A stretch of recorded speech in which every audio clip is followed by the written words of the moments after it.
안녕하세요. 투자학개론입니다.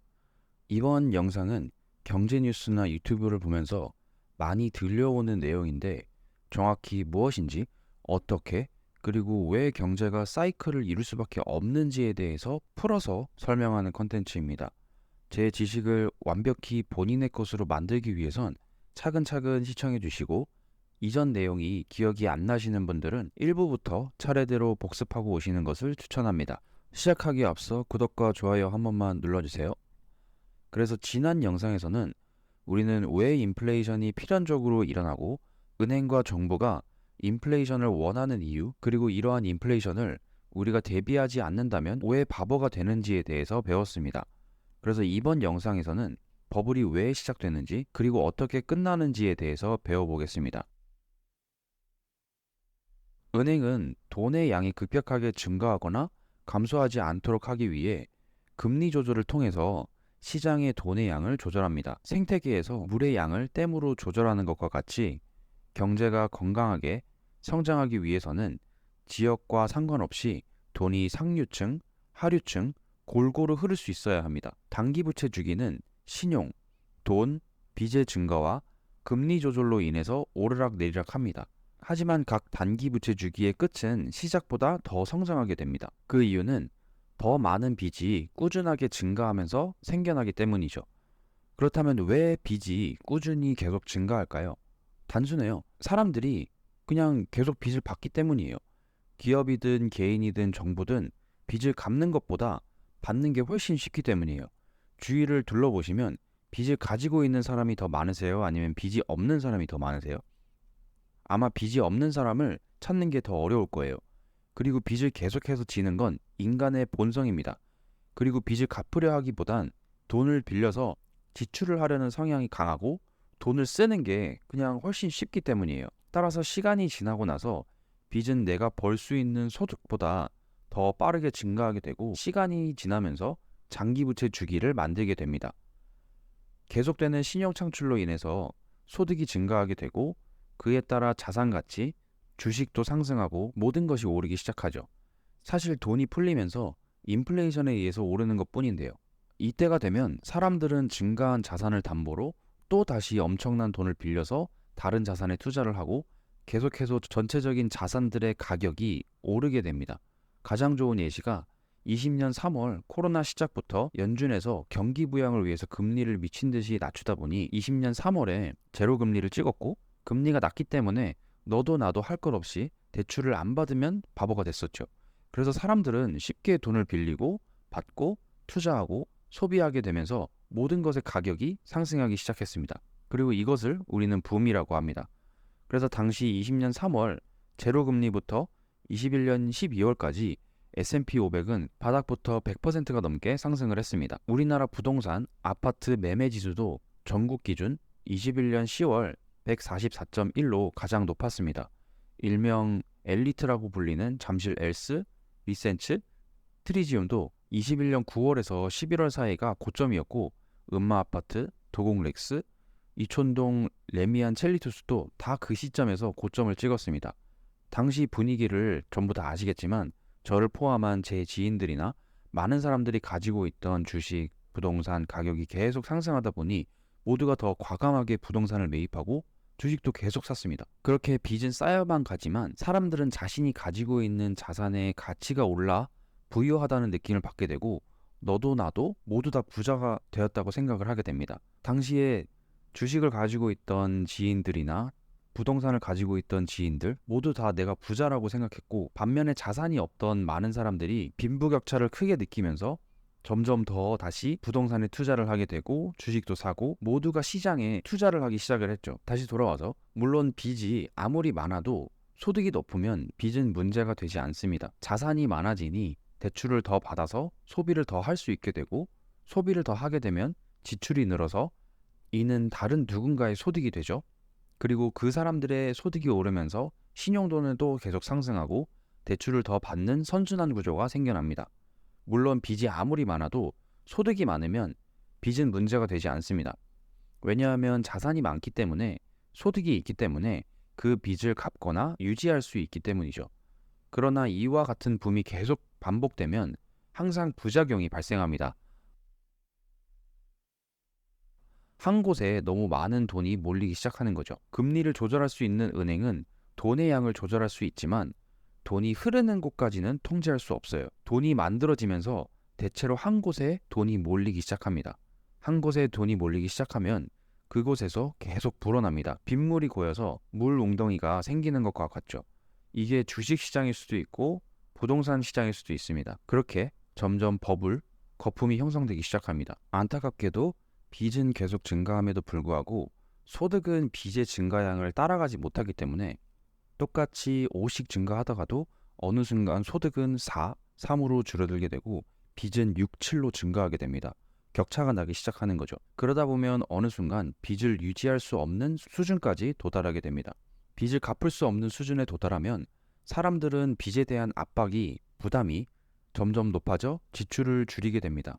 소비를 줄이게 되는 거죠. 그래서 이제 버블, 거품은 꺼지기 시작하는 겁니다. 세 번째 경제성장 패턴인 장기부채 주기는 이러한 경제성장에서 버블 형성, 그리고 경제 축소 후 경제 회복까지 하나의 주기를 이야기합니다. 이전에 말씀드렸다시피 신용창출은 영원히 지속될 수 없습니다.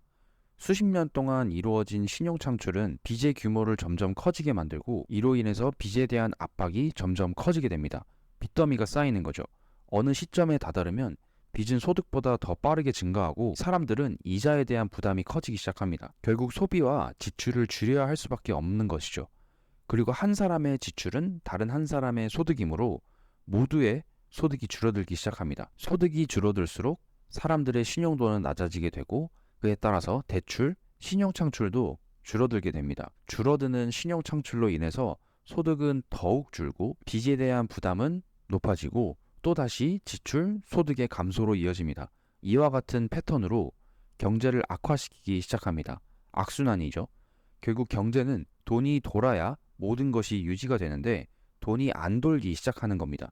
2008년도에도 미국에서 발생한 서프라임 모기지 사태는 신용도가 낮은 사람들에게 너무 많은 부동산 대출을 해주면서 발생했고 1980년도 일본에서도 내수를 살리기 위해서 은행에서 쉽게 대출을 내주면서 부동산 버블이 발생해서 잃어버린 30년을 만들었죠.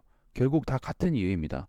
과도한 신용 창출과 대출로 인해서 발생한 사건들이죠. 불이나 물과 같이 이런 원소들도 내가 적당하게 잘 제어해서 사용한다면 삶의 질을 높일 수 있는데 빚도 마찬가지입니다. 내가 적당히 제어하면서 필요할 때만 딱 쓴다면 정말 아무 문제가 되지 않습니다. 하지만 문제는 항상 과도하게 내가 제어할 수 없는 수준으로 만들게 되면 그때 문제가 됩니다. 이렇게 빚에 대한 부담이 높아지면 경제는 축소 국면에 들어가기 시작합니다. 지금까지 받아놓은 빚에 대한 부담이 높아지면서 대출받은 사람들은 자산을 팔 수밖에 없는 상황이 되고 자산을 팔려는 사람들이 폭주하게 되면 시장이 폭락합니다. 저도 부동산 자산의 비중이 높은데 수익형 부동산의 경우 대부분 금리의 영향을 정말 많이 받습니다. 금리가 2, 3%였던 대출들이 5%까지 오르면서 원래 내가 내고 있었던 이자들이 2배가 되었습니다. 예를 들어서 월 360을 받는 상가가 있는데 이자가 기존에 100만 원이었다면 200만 원이 되어서 260만 원이었던 수익이 160만 원이 되었습니다. 만약에 이 상가의 대출이 기존에 200만 원씩 나가고 있었다면 금리가 2배가 돼서 400만 원이 되겠죠, 이자만. 결국 월세가 360에서 2배가 된 이자 400만 원을 빼면 40만 원이 손해가 됩니다. 이런 상황이 발생을 하면 상가를 가지고 있을수록 손해이기 때문에 팔 생각을 안 할 수가 없겠죠. 그러나 부동산의 경우 팔고 싶다고 해서 바로 팔 수 있는 것도 아니죠. 수익률이 낮아지니까 사려는 사람들도 주춤하게 됩니다. 그래서 시장이 한번 안 좋아지기 시작하면 죽음의 소용돌이처럼 빨려 들어가기 시작합니다. 정도가 심하면 경기가 완전 박살나는 거죠. 단기 부채 주기에서 발생하는 경기 둔화와 장기 부채 주기에서 발생하는 경기 침체는 다릅니다. 비슷해 보일 수 있으나 장기 부채 주기에서 발생하는 경기 침체가 훨씬 안 좋습니다. 이유는 금리 인하만으로 경기를 부양시킬 수 없기 때문이죠. 보통 장기 부채 주기의 끝에는 이미 금리가 낮기 때문에 금리를 더 낮출 수가 없습니다. 그로 인해서 금리 인하 카드는 더 이상 효력이 없게 되는 거죠. 결국 장기 부채 주기의 끝에 발생하는 경기 침체는 오랜 시간 축적된 빚이 너무 증가해서 사람들은 대출에 대한 부담을 받게 되고 대출에 대한 부담으로 인해서 자산을 팔 수밖에 없기 때문에 시장이 하락하면서 모두의 신용도 같이 하락합니다. 경기 침체 시기에는 모두가 가난합니다. 작년 22년에 많은 사람들이 그런 느낌을 받았죠. 21년까지 부동산도 오르고 주식도 오르고 모두가 부자가 되는 기분을 느꼈다면 22년도에는 부동산도 하락하고 주식도 하락하고 모든 자산이 빠졌습니다. 최악의 상황에서는 기업들은 희망퇴직을 권고하고 실업률이 증가합니다. 실제로 실업률은 경제 지표로서 진짜 정말 중요한 역할을 합니다. 페드에서는 금리를 결정할 때 실업률을 주요 지표로 참고하고 있죠. 다시 돌아와서 실업률 증가로 사람들은 돈을 못 벌게 되니까 월급이 없어지니까 소득이 없어지고 더 가난해집니다. 소득이 없으면 자연히 지출도 줄어들게 되고 결국 시장에 도는 돈이 줄어듭니다. 그럼 이런 경기 침체 상황이 발생하면 은행과 정부는 어떻게 해야 문제를 해결할 수 있을까요? 은행과 정부는 어떻게 해서든 경제를 살려야 합니다. 실업자가 증가하고 모두가 가난해지면 사람들은 불만이 쌓일 수밖에 없죠. 그리고 무능한 정부를 탓할 겁니다. 은행과 정부는 경기 부양을 위해서 크게 네 가지 방법을 시도해 왔습니다. 이는 200년 역사적으로 경기 축소 때마다 계속해서 사용해 왔던 방법들인데요. 과연 어느 정도의 효과가 있었을까요? 1910년도 스페인, 1930년도 미국, 1950년도 영국, 1990년도 일본 등에서 경기 축소 국면에서 경기를 살리기 위해서 항상 사용해 왔습니다. 그래서 첫 번째는 개인, 기업, 정부의 지출을 삭감하는 겁니다. 경기 침체가 시작되면 보통 지출 삭감을 먼저 하게 됩니다. 이를 긴축 재정이라고 표현하죠. 대출을 받던 사람들이 새로운 빚을 안 받고 원래 있던 빚을 갚으면 경제 전체적으로 빚이 줄어들 거라고 생각을 하시죠. 하지만 그렇지 않습니다. 그 이유는 바로 지출이 줄어들기 때문이에요. 앞서 설명드렸듯이 새로운 대출을 받으면 새로운 돈이 생기기 때문에 그 돈을 소비함으로써 경제가 성장을 하지만 빚이 줄어들면 지출도 소득도 줄어들기 때문에 새로운 돈이 없으니까 경제 전체적으로 봤을 땐 지출의 감소는 소득의 감소로 이어집니다. 결국 돈의 양이 줄어들기 때문에 돈이 부족해서 빚을 갚기가 더 어려워지는 겁니다. 예를 들어서 나니아라는 나라가 있는데 이 나라에 돈이 100원밖에 없습니다. A라는 사람은 60원을 그리고 B라는 사람은 40원을 빚을 졌는데 이 둘은 은행을 통해서 각각 돈을 빌렸습니다. 2부에서 말씀드렸듯이 은행은 신용 창출을 할 수 있습니다. 돈을 찍어낼 수 있다고 말씀드렸죠. 그래서 나니아의 100원은 은행에서 A에게 60원을 신용 창출로 만들었고 B에게는 40원을 신용 창출로 만들어 줬습니다. A가 어찌어찌 해서 은행에 60원을 갚아버리면 나니아 안에 있는 총 돈의 양이 100원에서 40원으로 줄어들게 됩니다. 60원을 갚았으니까요. 반면에 B도 40원을 빌렸는데 그 중에서 30원을 갚아버리면 나니아 안의 돈이 40원에서 10원으로 줄어듭니다.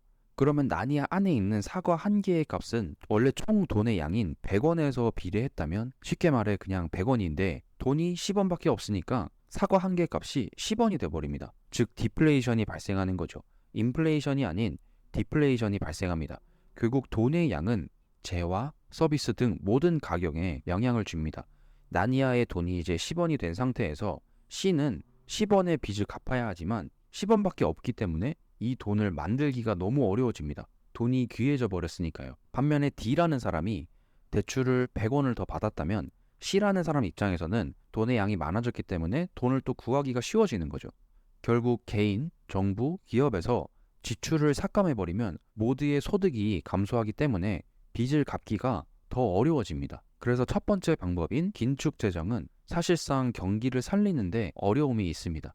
두 번째는 부채의 구조 조정입니다. 즉 기존의 빚을 상환하기 쉽게 만들어주는 제도입니다. 경제 축소로 많은 대출자들이 빚을 갚을 수 없게 되면 은행에서는 완전 손해죠. 은행은 이자로 돈을 버는 곳이기 때문에 은행 입장에선 빚은 자산입니다. 사람들이 대출에 대한 부담이 너무 높아지면 이자를 갚기 어려워지면 은행 입장에서는 자산인 이자를 더 이상 받을 수 없기 때문에 조금이라도 돌려받으려면 빚에 대한 구조조정을 해줘야 됩니다. 이를 부채 되조정이라고 하고 대표적으로 이자를 낮추거나 대출을 깎아버리거나 합니다. 아무것도 못 받는 것보다 조금이라도 받는 게 이득이기 때문이죠. 문제는 부채 조정은 지출 삭감과 마찬가지로 돈의 흐름을 줄이고 돈의 양을 줄이는 것과 같은 효과를 만듭니다. 그래서 경제의 전반적으로 봤을 땐 그렇게 좋은 방법은 아니에요. 1번과 비슷한 양상을 만들기 때문이죠. 그래서 세 번째는 정부에서 할 수 있는 부의 재분배입니다. 경기 침체에는 특히 빈곤층들에게 정말 크리티컬합니다. 그리고 실업자가 많아지기 때문에 빈곤층도 늘어납니다. 빈곤층을 돕기 위해서 정부는 세금을 올리기 시작합니다. 문제는 이미 돈이 없는 빈곤층에게 세금을 받을 수 없기 때문에 부자들에게서 세금을 받아냅니다. 정부는 돈이 더 필요하고 돈은 부자들에게 집중되어 있기 때문에 어쩔 수 없이 자연스럽게 부자들의 세금을 인상할 수밖에 없는 거죠. 그리고 부자들에게서 받은 세금을 상품 또는 서비스로 빈곤층에게 나눠줍니다.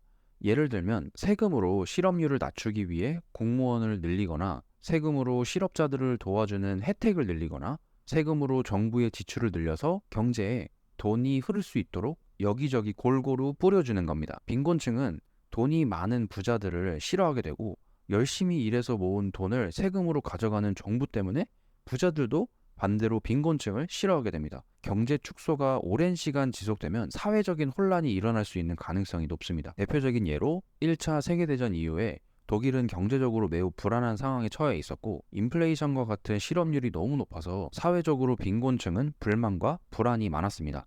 히틀러는 이 틈을 타서 국민들에게 불만과 불안을 대변했고 경제 회복과 국가 위상 회복을 약속하는 등 새로운 희망과 해결책을 제시해서 독재자가 될 수 있었던 거죠.